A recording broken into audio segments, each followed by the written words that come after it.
The advice and opinions expressed by the host of Autism Live and her guests are meant solely as suggestion and should not be in any way construed as child-specific advice. Any choices you make in determining your child's treatment are completely at your own discretion.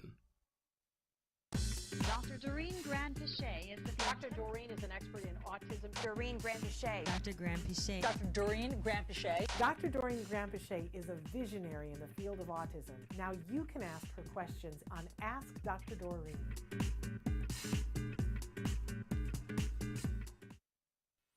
Good morning and welcome to Ask Dr. Doreen. I'm so excited to be here. I'm Shannon Penrod and I'm here with the lovely and fabulous powerhouse, Dr. Doreen Granpeesheh. We're delighted to have her live in the studio, and we are live right now. Today is December, I have to always check, 6th, 2022. Good morning. Yes, welcome, because you've been globe hopping all over the place, and we've had you a little bit, and then not again. All over the place, and like in some places where I didn't have internet, so I couldn't do the show. But last week was my fault. We have to be very clear about that. Last week was my fault because and I forgot that we had something arranged and I was under the weather, so it didn't happen. But it was not her fault. It was entirely my fault. But all of that doesn't matter because we're both here today with all of you. And excuse me, in just a second, Dr. Granpeesheh is going to start to answer your questions live. So let's go over some of the house rules for a second. We're live right now on Facebook, YouTube, Twitter, and about a dozen other sites, and Traven will start to show those to you on the screen, the fabulous Traven. We're already saying good morning to Liliana and to Susie B. Thrilled that you guys are here with us this morning. I keep having a tickle, so you're going to forgive me for clearing my throat. And we have a starting topic this morning because yesterday we were talking about when your child has a language delay. And a lot of people will write in and say, well, but we've gotten the speech, we're doing a little bit of ABA, and, my child, the question that we get the most often, in fact, the starter question that we have is, my child can name over 100 things, and I'm grateful for that progress, but what I really want to know is if he'll ever be able to have a conversation with me, and how do I make that happen? So that's going to be our starting question. I'm going to go over that in a second, but I do also want to say that if you aren't familiar with Dr. Granpeesheh, she's a true expert in the field of autism. She's been treating and working with individuals all across the spectrum of all levels and all ages for more than 40 years. Yeah. That does not roll trippingly off my tongue because it doesn't sound right. It's like, that can't be because look at her, she's 32. So how could that possibly? It's going to reach 50 and then we're going to be in trouble. I know, because no one's going to believe it. It's going to be like, well, they're just lying. I've checked. There is not a painting that's aging underneath her bed. She just has really good genes and good skincare, and she takes... I have zero skincare for what it's worth. I do nothing. I just don't agree. Well, whatever. Then maybe that's the thing that works. But we should all do that. Nothing. Yes. So I was having to make the calendar for next year to start it because it's December, and so I was putting your birthday on, and I was like, oh my goodness, that we're already talking about your next the birthday. big 6-0. That's right. I was kind and didn't put that on the calendar. That I don't think anybody would believe that I am only 6 months older than this woman, and I look old enough. No, to be her that's not true at all. It is so true. Not true. But we're grateful for every single minute of that because you've been working your whole life in this field. Yeah, pretty much. Since you were ridiculously young. We have to say that. You started this when you were, what, 16, 17? Yeah, no, I would probably say that I saw my first child when I was 16 or 17, at UCLA. So there is that, you guys. Mm-hmm. Yeah, I was young. You were a bit of a child prodigy and alone at UCLA at the age of 16. Yeah. When I was still trying to figure out how to tie my shoes. Listen, it wasn't fun. I can tell you that. It was a learning experience for sure. We're grateful that you also Thank you. found time to have fun as well because it's made you a well-rounded person so that you understand people. Sure. You're not just someone who Sure. studied. You're a good person. Thank and you. I know that for a fact, and a good and generous person. So who's done quite a bit with, we don't talk about this enough, that your charity, Autism Care Today has done so much for so many people. We love it. And many of you may have written in for grants. The grant cycle has closed now for the year, but it's a very exciting time at ACT. Yeah, and absolutely. Thank you for mentioning it, because usually around the end of the year is when we tell all of our friends and viewers and everybody, hey, if you would like, if you need a tax deduction, this is the time to donate to charities. And ACT Today is a 501c3. And of course, if you have the ability to donate, we would very much appreciate it. It goes straight to families, and we will send you a tax deduction form. That's right. So you can get half of your money back from taxes, or Which is a pretty amazing reduced deal, you by, guys. yeah, Like, right. we absolutely love that. So thank you for all of those things and for working so diligently Thank in this you. field. My family has benefited from what you know and what you have created. Thank you. Obviously, you know, I would not be sitting here because I would be somewhere crying, you know, and I can be here because my child is at college right now. Right, That's which is where he's at. amazing. Yeah, it is, because people told me that was not going to happen. Of course. And you were somebody who said, why can't that happen?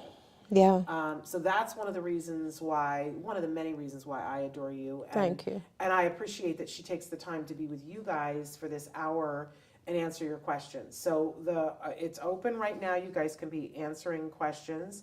Liliana says, thank you both for everything. Both of you ladies are beautiful and blessed. Thank you. If you could see me 5 minutes ago when I was like, we had to put makeup on this hideous thing, you would laugh. And Susie B said, thank you for both for all that you do. Thank you for what you guys are doing too. We do want to say that while Dr. Granpeesheh, I believe, is the preeminent expert in the field of autism in our time or any time, there is no expert in this or any other field who can give individually specific advice in this format. It would be a disservice to the individuals to say that you could just, you know, write in a short question and that she could see through time and space Right. and see them and give individual specific advice. However, having said that, if you will write in your questions right now, the chat is open. We're on Facebook, YouTube, and as I said, many other sites. You can write in a question right now and have the opportunity to be speaking with Dr. Granpeesheh in real time. I did mention that our starting topic for today is getting to conversation, because we know that that's a very big deal. Our starter question, my child can name over 100 things, and I'm grateful for that progress, but what I really want to know is if he'll ever be able to have conversation with me. How do I make that happen? I feel like there are so many people nodding their heads out there. Yeah. What do you want to say about that? Oh my gosh, I'm gonna go on for a bit about this. Okay. I'll So, get comfortable. yes.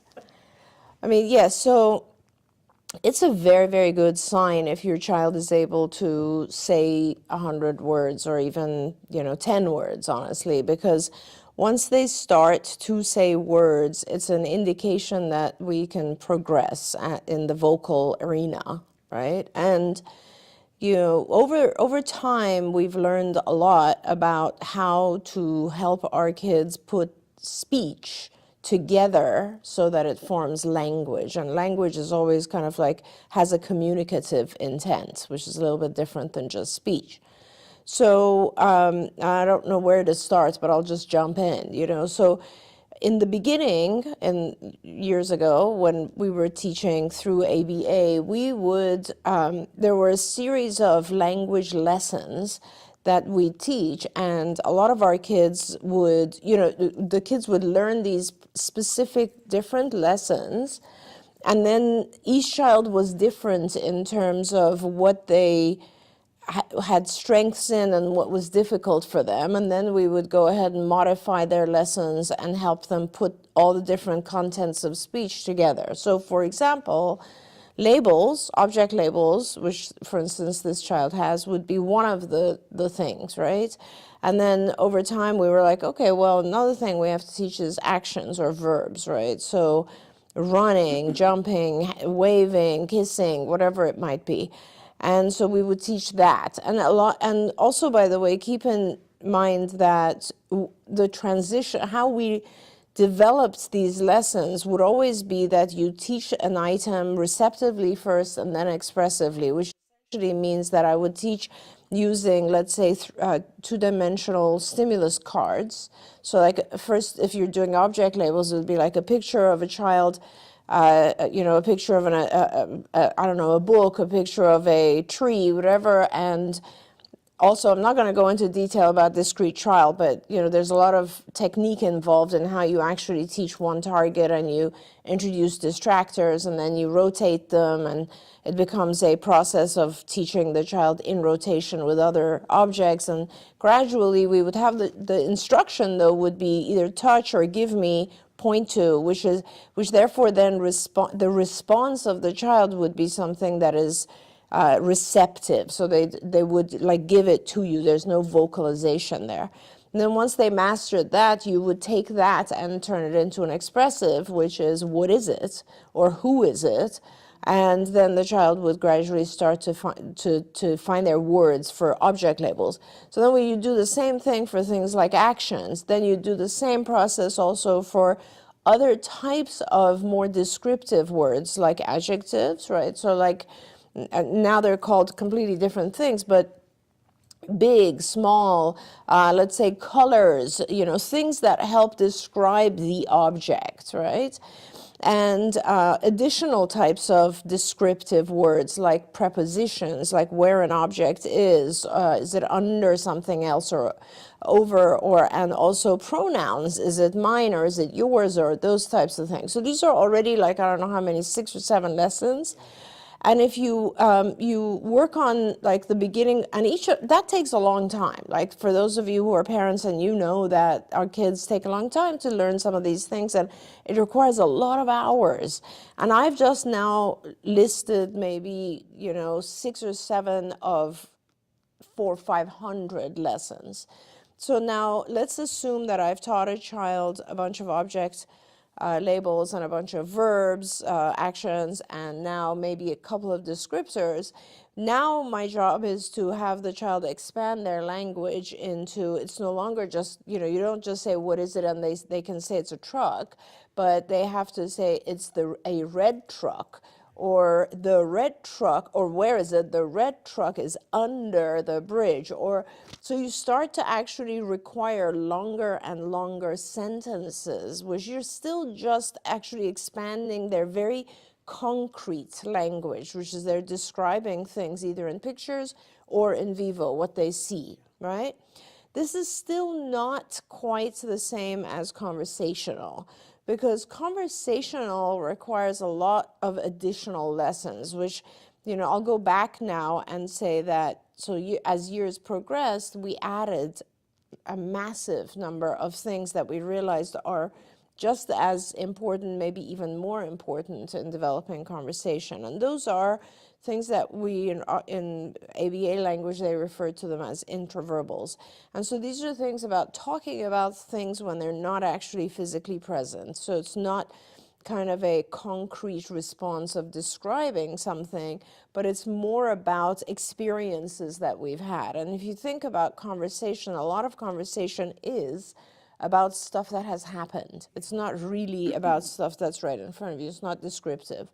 Now, fortunately, as we were developing at CARD, we were developing a lot of these types of kind of more abstract lessons. The field of ABA was going through a kind of metamorphosis as well. And the field came back and said, normal language development goes through this process of where a child, a very, very young child, first just requests things. And those are what we call MANs. This is true if you think of babies, all they're doing is they're requesting things, right? Like mommy or bottle or juice or outside or whatever it is they want, they're requesting, they're manning. So it became very important for us to make sure that all of our kids are also learning to mand. And that is a very easy thing to teach because it has its own reinforcer built into it, right? So it's kind of like, if you teach your child to request something, they're very motivated because as soon as they request it, they get it. Yeah. Okay, so that became like a primary way of teaching, and now, so that became the first thing. The second thing, developmentally, if you think about it, is now your child, imagine the typically developing, let's say, a 3-year-old who's in the back of the car, and they're labeling everything they see. That's called tacting. And so they're going, you know, bus, fire engine, man, whatever they see, tree, etc. And so tacting became super important. Not only was it the second kind of developmentally appropriate language area that we focused on, but it's a very, very important one, because it's so hard to not go off on another tangent. But tacting is super important because it assumes that you don't know what's in my head, and I'm going to show it to you. And that is a huge part of what we're missing in the development of kids with autism, which is theory of mind, perspective taking. So anyway, the second part of language became tacting. And then from there, you'd go on to intraverbals. And intraverbals are those abstract things. So let's say a child has now learned blue, and they've learned the word sky, but can they, aside from looking up and saying sky is blue, can they describe to you, oh, yesterday's sky was blue, but today it's raining, whatever it is, right? Can they take that concept and use it in their language? So you then have to get to that point. We developed tons of lessons that would expand on that type of abstract language, right?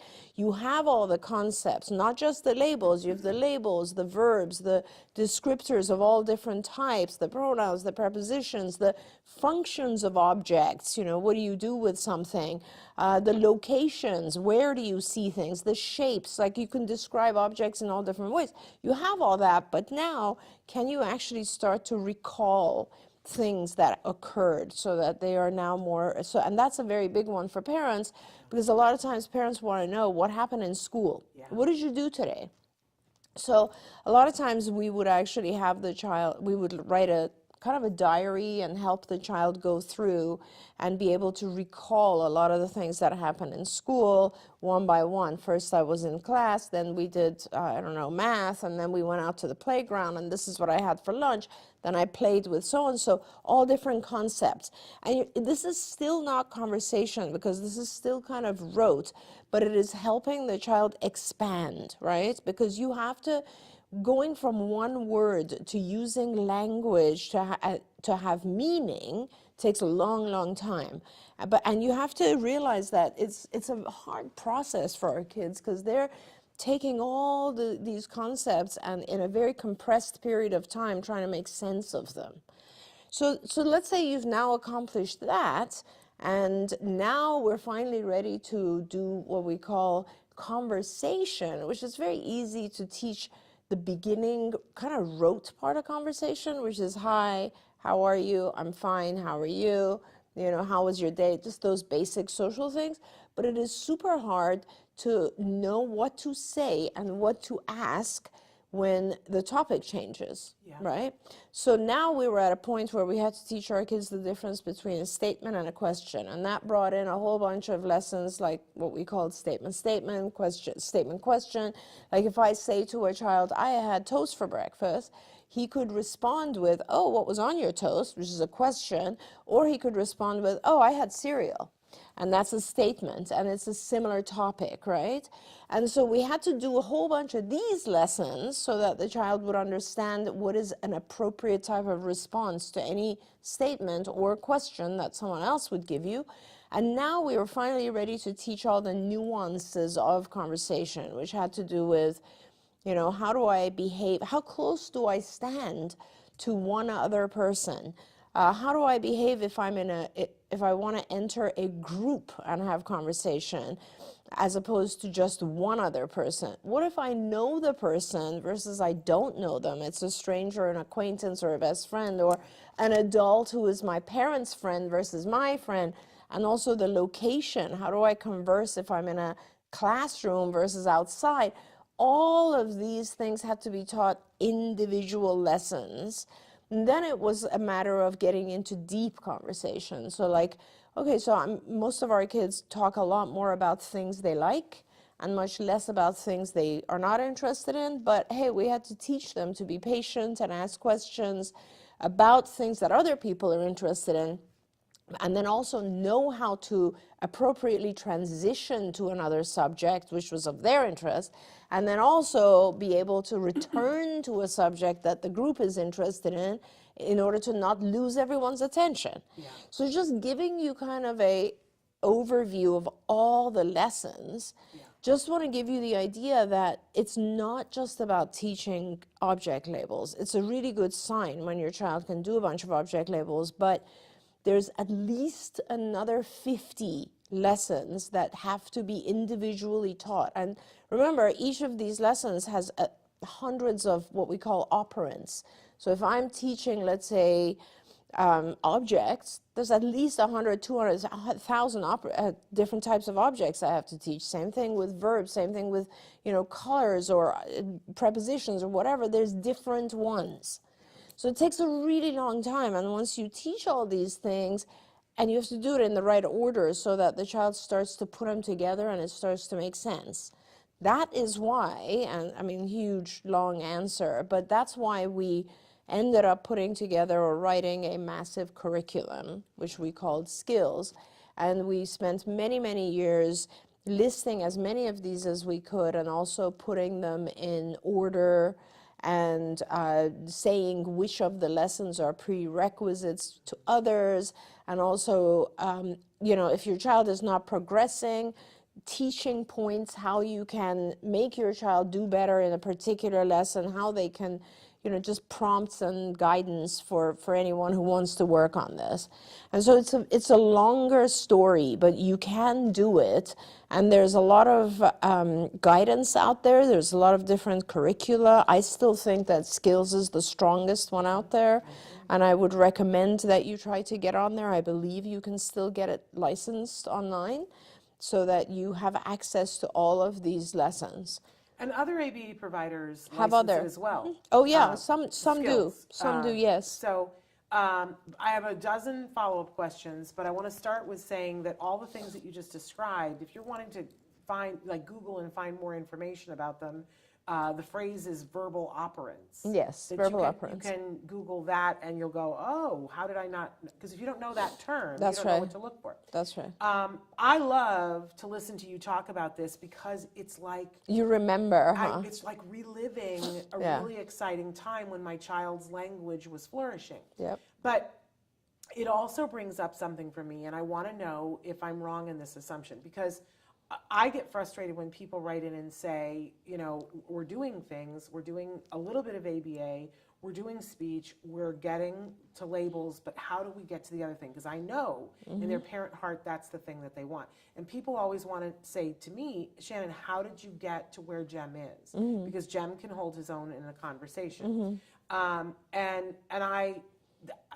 What we did was So much exactly of this, what, yeah. no, that's exactly what we did. Yeah. And we had it intensively. So here's this crazy thing for me that people will say to me, well, my child has this and we have this much ABA, and I'll say to them, well, you need to do more. You need to do more ABA because everything that you just described takes more hours.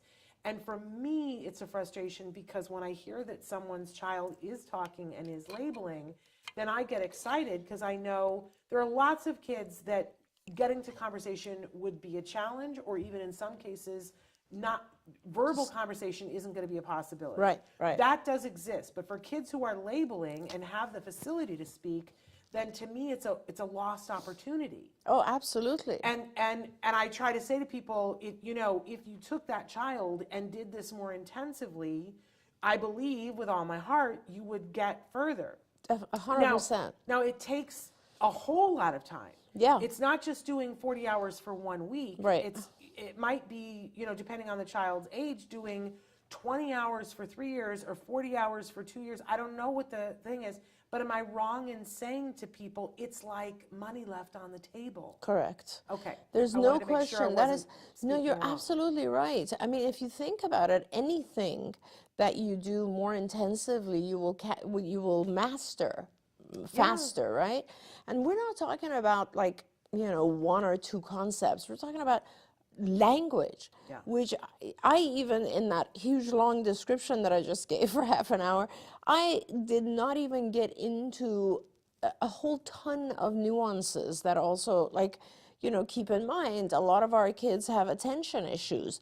And meanwhile, you're trying to teach them all these concepts, and you also are dealing with a child who loses their attention. So it's twice as hard. So, you know, it's not enough to do 10 hours. And that's the whole reason for the intensity of ABA. And this is why I get so upset when I see the entire world of ABA changing now only due to the pressure from payers. That is the single reason. There is no other reason that we would not do intensive ABA. The only reason is that we get a lot of pushback from payers who don't want to pay for 40 hours a week. And I have to say that there's certainly enough topics for a child to learn. This is a very amazing, advanced way of teaching a child one-to-one and teaching them all the subjects and topics that they were not able to learn in their early years. And I will always say that, there's no question. And in fact, there's thousands of articles that shows the more ABA you do with adults, not even with just children, with adults, the more they will learn. If you think about it, it's true of all of us. But this frustrates me to no end because I am out there and speaking again and meeting professionals, and I am meeting a lot of resistance with professionals. And I recently did a talk, and my slide said intensity. When was intensity voted off the island? Science matters. When was intensity voted off the island?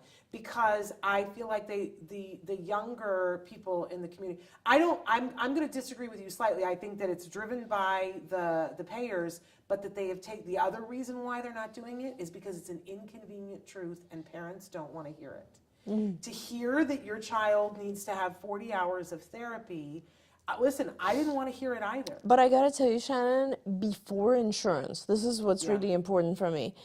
Before we had health insurance, and remember, I started working in this field where there was no funding, right? And so all of the patients that I treated up until we did not have public funding, or we had a very little public funding. We had some school district funding, and we had regional centers, which are DDS, Department of Developmental Services funding, but it was minimal, right?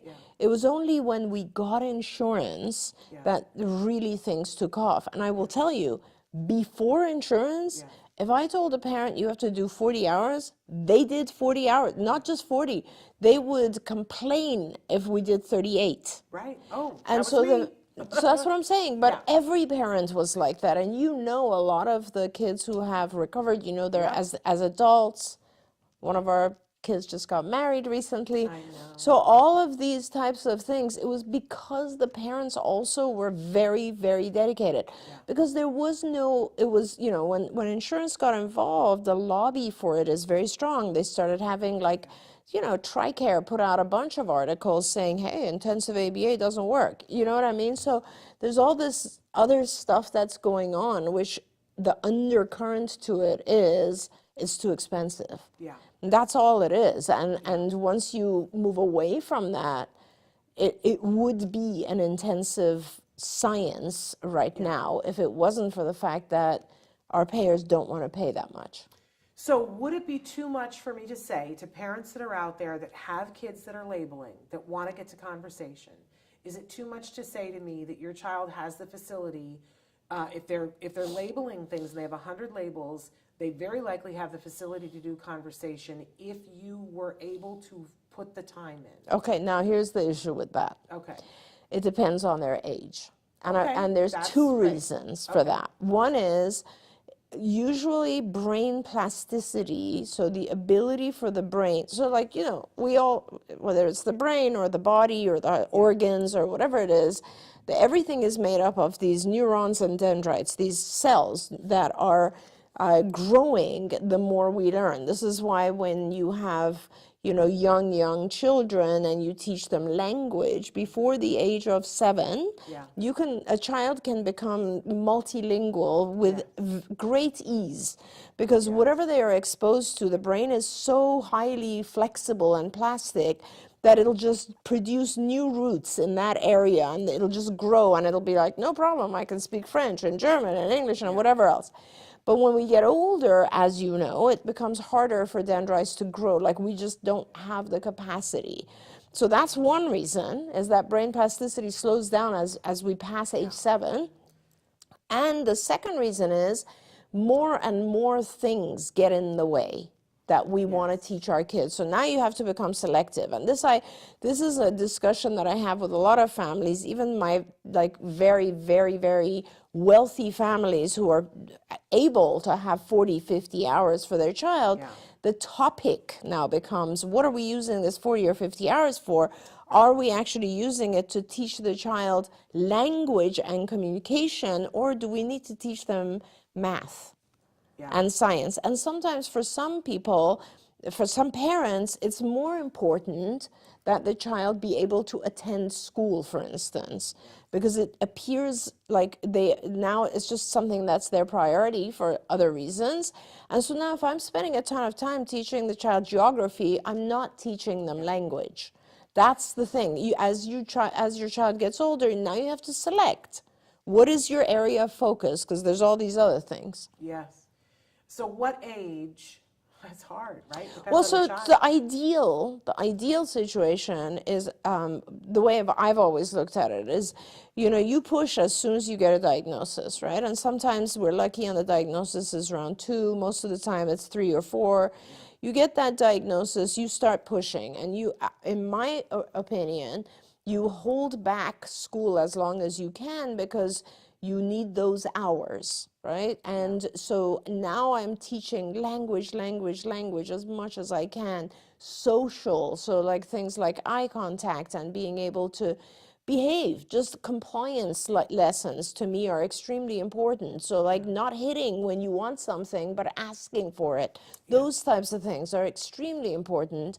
And assuming that I can hold the child back and do 40, 50 hours with them at the age of 3, at the age of 4, 5 even, and I'm now integrating the child into school at 6, and even at 6 I'm doing maybe half days, I am now able to have a child who has basic language, basic social skills, basic compliance down, and yes, they're ready to learn, right?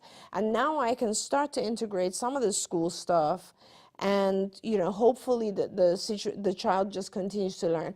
And I have to say, a lot of times that dream doesn't come true.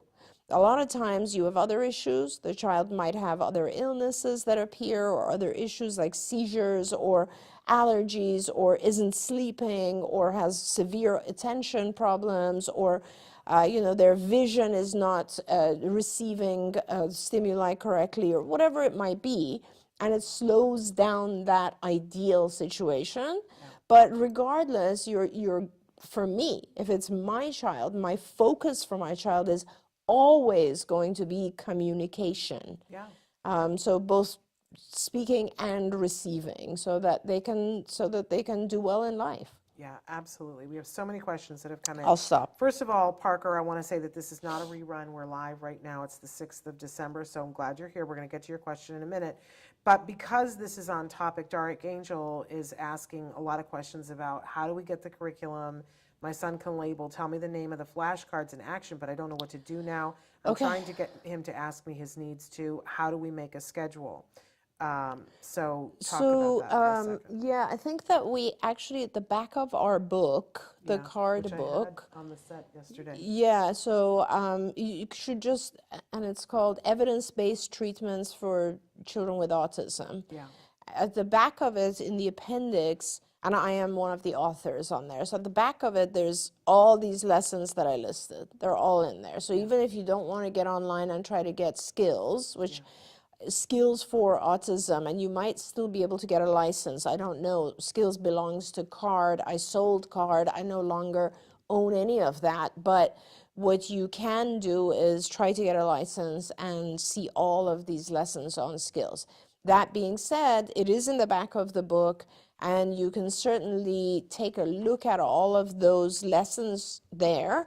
And then in terms of materials, I have found that, there's a lot of places now that where the materials are sold. Lakeshore is a fantastic place still, but educational materials are available across the board. Here is the book, Evidence-Based Treatment for Children with Autism, and underneath it, it says the card model. It is a very intense book. It's a long textbook type of thing, but it's very interesting. I mean, we took a long time to write this, and I will show you, it's a huge curriculum at the back. It's pretty large. And it actually even tells you, here's where the curriculum starts. Actually, this is just the advanced curriculum here, but all the curriculum is in the back of this book, and it shows you samples of every lesson. It shows you, see, this is the language curriculum. It starts here on this page, and it goes on for many, many pages, as you can see. And there's 8 different areas. There's language, play, cognitive skills, executive functioning skills, motor, what am I missing? Social, and academic and adaptive, right? All of those different areas are detailed. And if you just get this book, you get this book on Amazon, I believe now. So Yeah, absolutely. yeah, and it's all there. And then the materials are very easy. All educational supply stores have all of these. I would still recommend that you get together with a BCBA or board certified behavior analyst, because what you need is you need 2 other things. One is the guidance of how to manage behaviors, as well as sort of the guidance of how to teach. Like, it's not as simple as just putting a stimulus in front of a child and saying, label this. There's specific techniques and methods there. But in addition to that, you need a little bit of guidance on kind of how to bring these lessons together. Usually what we do is you'll have somewhere, if you're doing an intensive program, now this is important, if you're doing about 40 hours a week, you can have about 20 or so lessons going on at the same time. So you can have language, so like actions and objects and descriptors, and maybe vocal imitation, just to make sure the child is actually pronouncing everything correctly. And then you'll have like some social lessons, a couple of play, and you'll have, adaptive lessons like toilet training or grooming oneself, brushing teeth, etc. You might even have some cognitive lessons in there, which would be in the very early stages of the cognitive lessons. You'd have definitely some executive function stuff, which is, like pointing to things that you think other people are looking at or thinking about. There's a lot of different aspects, and you kind of all bring it together.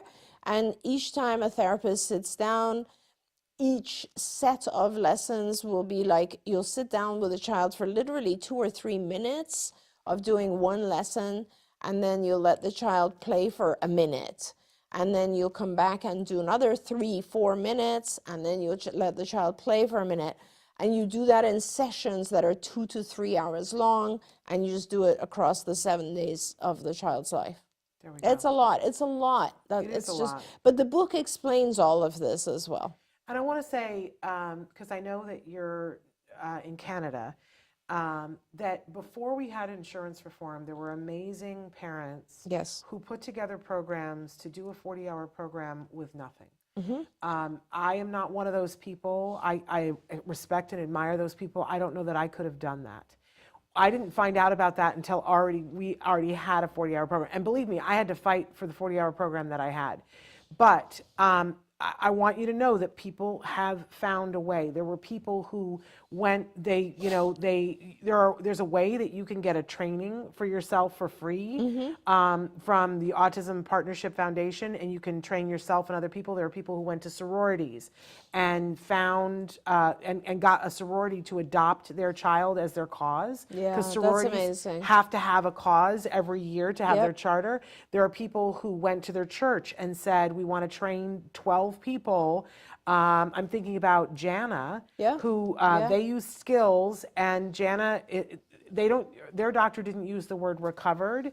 Not Jana, who's the little girl that they use skills up. They were in like Minnesota, and they went to their church. Yeah. A lot of people have used it, like volunteers from their church. And they did 2 years of intensive with that little girl, and her doctor considers her autism in remission. Yes, I like that. How do we love that word? But they had volunteers who came to the house around the clock. I like I said, I don't know if I would have had that in me, because that seems like a great deal. It's so much work. But people did it. And the knowledge is there. And for me as a parent and somebody that has a mouthpiece here, I want you to know the knowledge is there. Yes. They've cracked the code on being able, it's all individualized. Absolutely. But the skills and the lessons and the curriculum are there. So I want to get to some more questions about language, and we'll come back to some of these things. But Suyan had written in early and said, hello, my 3-year-old recently started to say no, don't do it. And I responded to his words very well. However, from yesterday, he started saying no every time when starting his conversation. He usually says eat apple, but says no when requesting his foods. How can I handle this situation? Could you give me any advice? Thank you so much for your help. But they say one more question. My son lived in a bilingual environment, Korean at home, English at home. My son has better receptive and expressive languages in Korean. Do I need to start to introduce just one language? Could you help me, give me any advice? Thank you so much. Yeah. So first of all, there is a lot of literature that shows that we learn faster if we are just learning one language. So it is always beneficial to start with one language. There's no question about it. I mean, if you're teaching 2 languages, it's going to take a lot longer. I would recommend starting with one language. Now, that being said, a lot of our kids later on learn the 2nd or 3rd language. So, but initially, when they're forming kind of the organization of the whole thing, I think it's important to do one language. I would suggest you go with Korean, because those are his, if you're living in Korea, and if what he hears around him is Korean. If you're living in the States or anywhere where it's English speaking, I would suggest you start with that, because you want to have the language where there's more exposure. That, and in regards to, now he's overusing the response no, you need to just start reteaching an incompatible response, which is, so you will start to reteach now. When you bring out his favorite food, he says, I want whatever it might be. And you'll have to model it, and you will have to ignore the no when it's not appropriate. So, and this is what I was referring to earlier, which is called discrimination training. It's not enough, we have to learn when each response is appropriate based on the circumstances.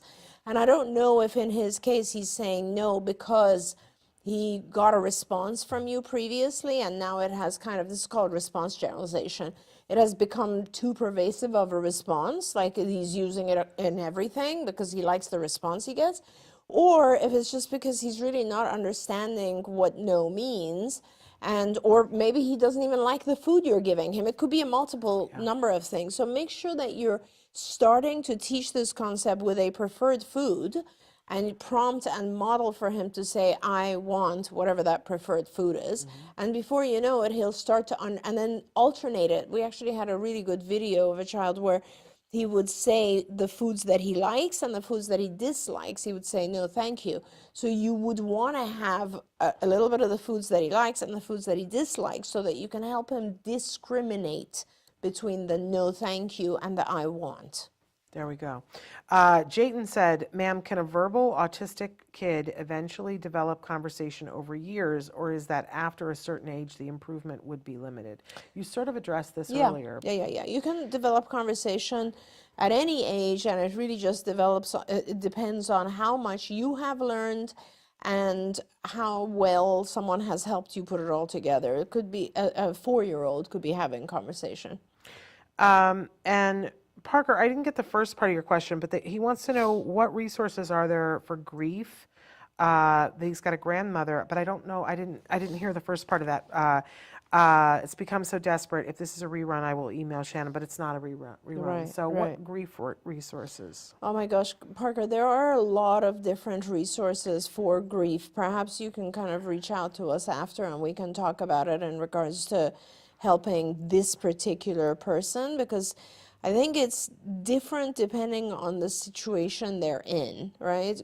The most important, I think, for people to learn about grief is kind of the stages of grief that we go through. They tend to be very similar, and I think it helps people who are very sad to realize that eventually they're going to pass from the depression and hopelessness into a whole new, stage, which is a new beginning, and that this kind of sadness and grief will actually go away.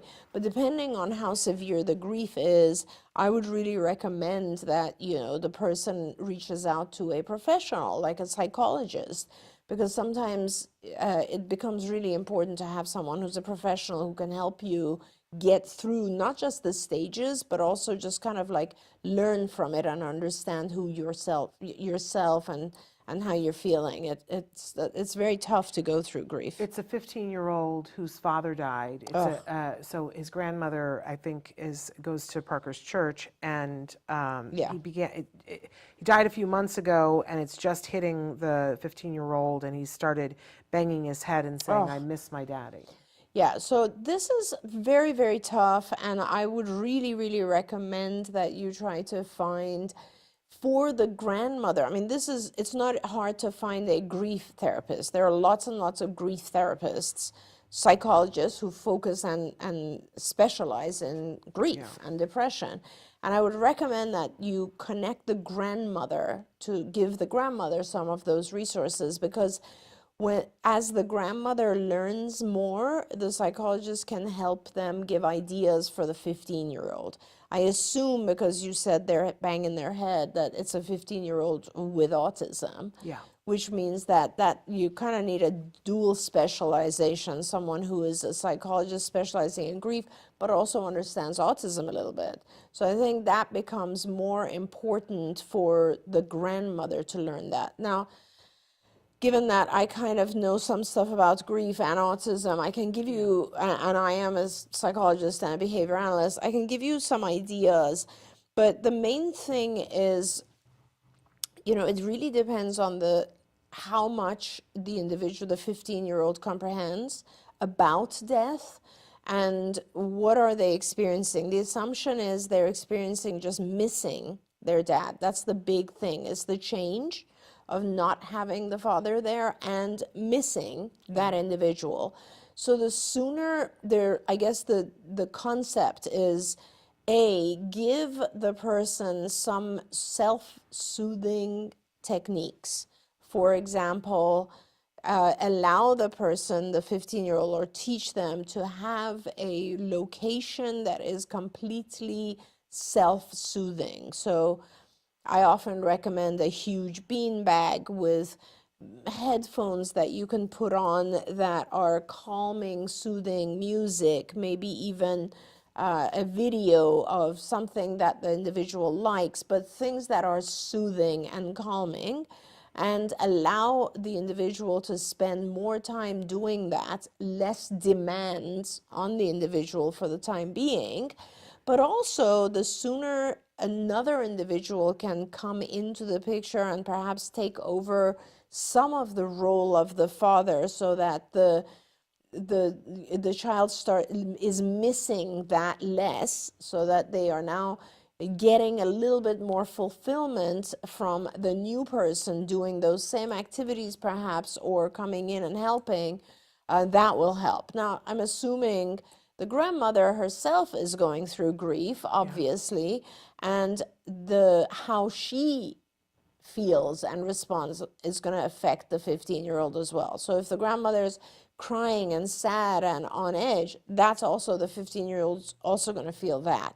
So, given that they're part of your church community, I would say it would be amazing for the church community to go and help. Just go to the house, be with the grandmother, be with the 15-year-old, try to do activities, and just with the passage of time and staying busy, keeping both of them occupied and busy, that's a huge help.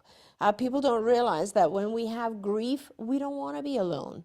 We do want others to come and be in our world because we're afraid. Grief is a lot of fear, and it's just, you feel empty and just afraid and don't know what to do with yourself. And people being around you, just sitting with you, having a tea with you, watching TV with you, not allowing you to be alone, it really helps. I love that.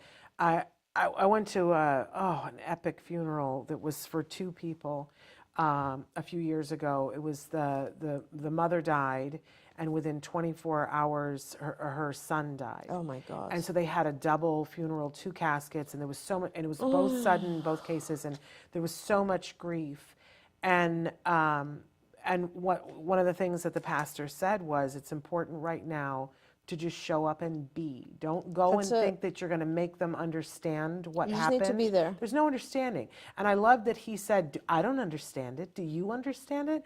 Why do we have this need so that, like, somebody, whether it's someone on the spectrum or not, well, I'm not sure that they understand death.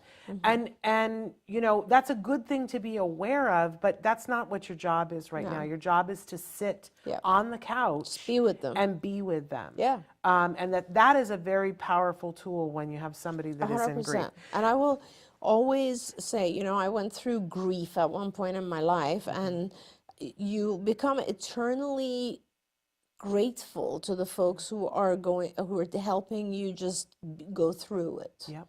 And I was very, very blessed and lucky. I had Kathy Visconde and I had Stan Kurtz, my dear old friend Stan.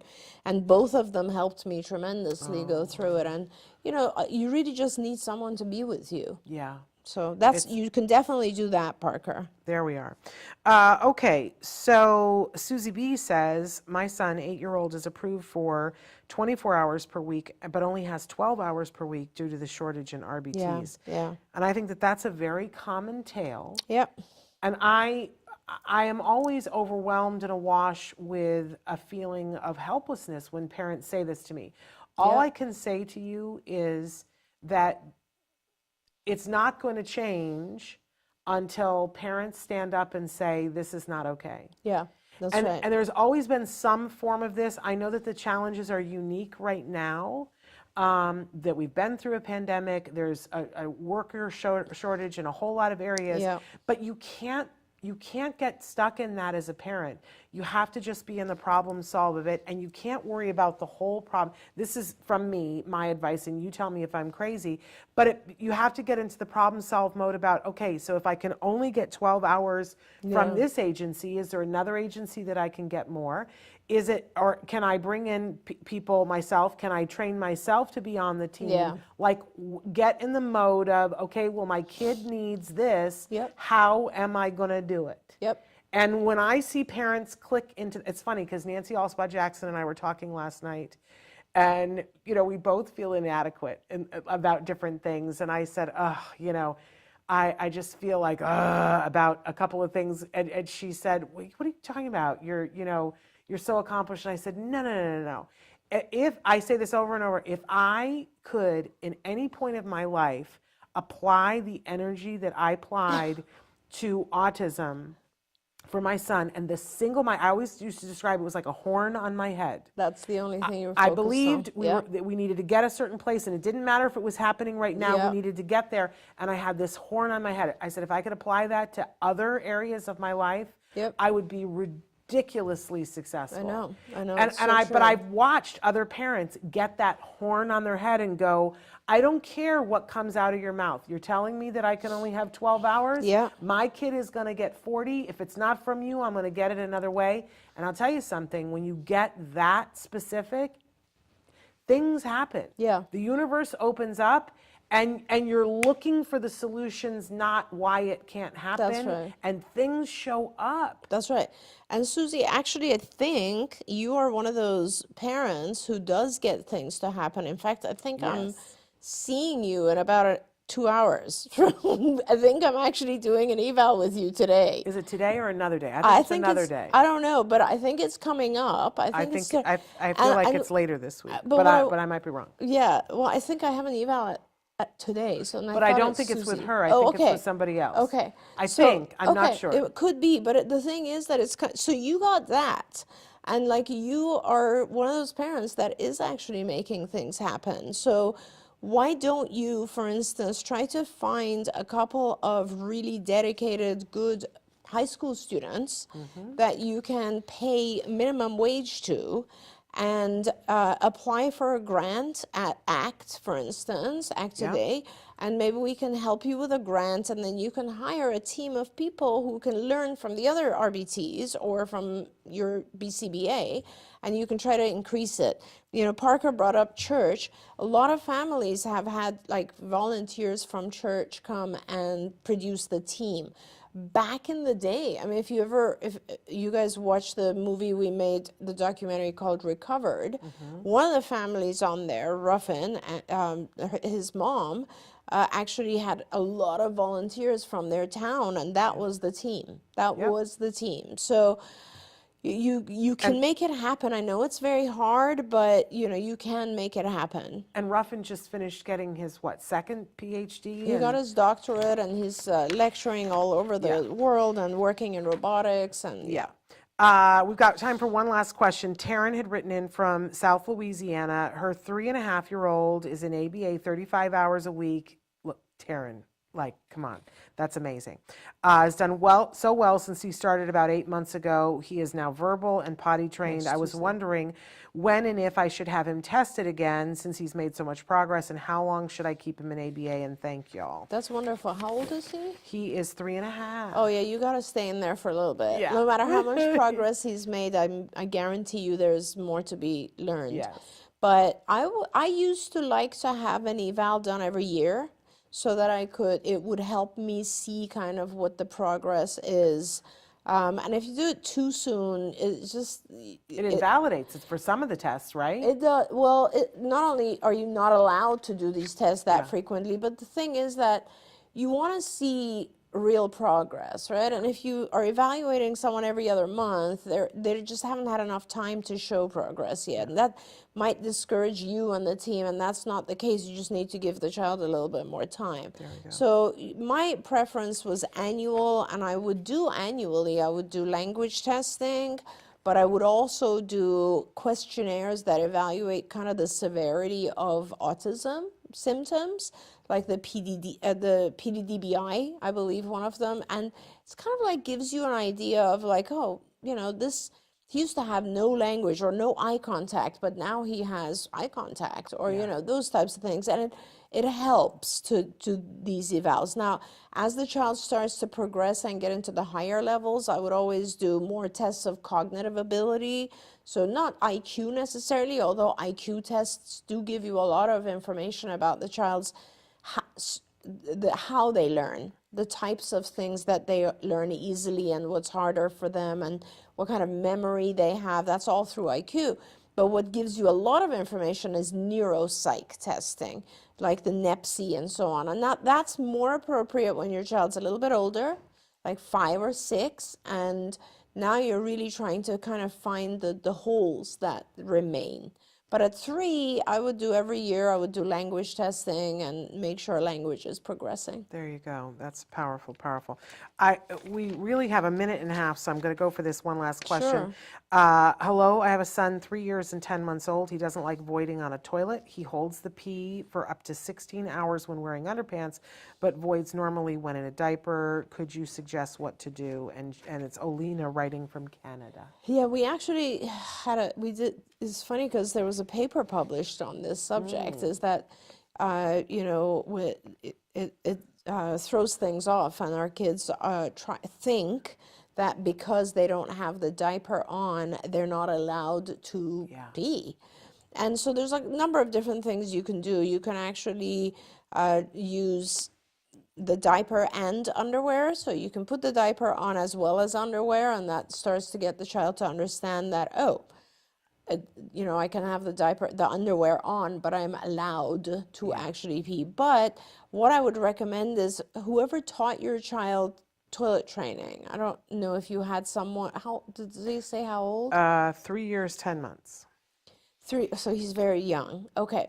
I would go through a full toilet training procedure, and hopefully you can find someone who can help you. We usually follow the Fox and Azrin toilet training procedure. We have tons of videos on this from our shows in the past, because I think it becomes really, really important for the child to understand that whether it's a diaper or a pull-up, which is the middle stage, or an underwear, the object is to take it off and void in the toilet. That's the thing that's missing right now. Your child seems to think that they can only void if they have contact with a diaper. And I think it becomes really important to use the diaper, but teach the child, like perhaps not a diaper, but a pull-up. And you teach the child to remove the pull-up and go to the bathroom. And I know that you said like a huge number of hours, I don't know, 15 hours, 16 hours or so. But if you continue to give the child liquids and continue to stay on a schedule, so you will go to the toilet, take the diaper off, the pull-up off, and actually sit on the toilet for, let's say, 15 minutes every hour, hour and a half, and continue, eventually the child will void. Like, there is no way that he won't. He will eventually. Use the good old technique of having running water, you know. It does help, strangely enough. And so continue to do that for a period of like 2 days or so, and you'll see that it happens. Some of our kids just are trying to be honestly compliant, obedient, and they think they're not allowed to. The other thing is, it's funny to say, but modeling. You know, for a lot of our kids, when dad models, if it's a boy or you model, it helps because they understand that it is okay to void in the toilet as opposed to in a diaper. So fun. Yes, we love, the funny story that was always told was that we were in clinic one day and we had been told to model the behavior for Jem. And so, of course, my husband took that very literally, and we just got in the habit of, when we would pee, we would go, yay! And my husband left the clinic to go to the restroom across the hall where you could hear things, right? And we were in the clinic and we could hear my husband in the bathroom, and you know, we didn't hear him doing anything, but then we heard, yay! He was in there by himself. Oh yes, God, because he was used to it. But you know, I mean, I would rather have that than than a husband who's like, I'm not saying yay when I pee. That's so funny. That's actually a very good point too. Quickly, is the reinforcer. Like, make sure that there's a huge amount of reinforcer when your child actually does void. Big. All right, that's all the time we have for today, but I believe we have you back next week. Yes, definitely. So that's fabulous. So guys, bank your questions and have them ready for us. We are back tomorrow with a big show. We're going to be talking to the people who are the owners of the company Fun in Motion. They're the ones who make that fabulous Shishibo that I'm absolutely obsessed with, and they have another toy out that's on our toy guide this year, the Mosey, which is super fun. They're going to be with us. We're also having Matt Asner and Nava Paskowitz Asner tomorrow. We're going to be giving away, we are right now giving away 25 tickets to their event on Sunday, which is the table read of It's a Wonderful Life, with Brendan Fraser playing George and Christina Applegate playing Mary. Oh, I mean, they have like a ton of celebrities in this Cromwell. It's amazing. Gene Smart. It's like it's an amazing knee-deep array. in Oscar and Emmy winners, right? And I didn't know previous to this that Brendan Fraser is an autism dad. Oh, I didn't know that either. And Amazing. so I just have that much more love for him now. What an amazing guy. He's having the year of his career. Amazing. There's so much Oscar buzz around him him. for The Whale. I can't wait to see it. But so they're going to be with us tomorrow, as well as the Fun in Motion folks. Don't forget that on Thursday we have Let's Talk Autism with Shannon and Nancy, and we've got a fabulous rabbi who's going to be joining us to talk about some different things, hopefully including Hanukkah coming up and ways that we can accommodate. And we're also going to have Isabella Hoffman and Atticus Baldwin are going to be with us on Wednesday. I know it's a big week. So make sure that you guys tune in for all of those things. We'll be back tomorrow. Until then, give your kiddos a hug from me and one for you too. Bye-bye for now. Bye, everyone. Thank you. Don't forget, you can watch Ask Dr. Doreen live every Tuesday morning at 10 a.m. Pacific time. We hope to see you there.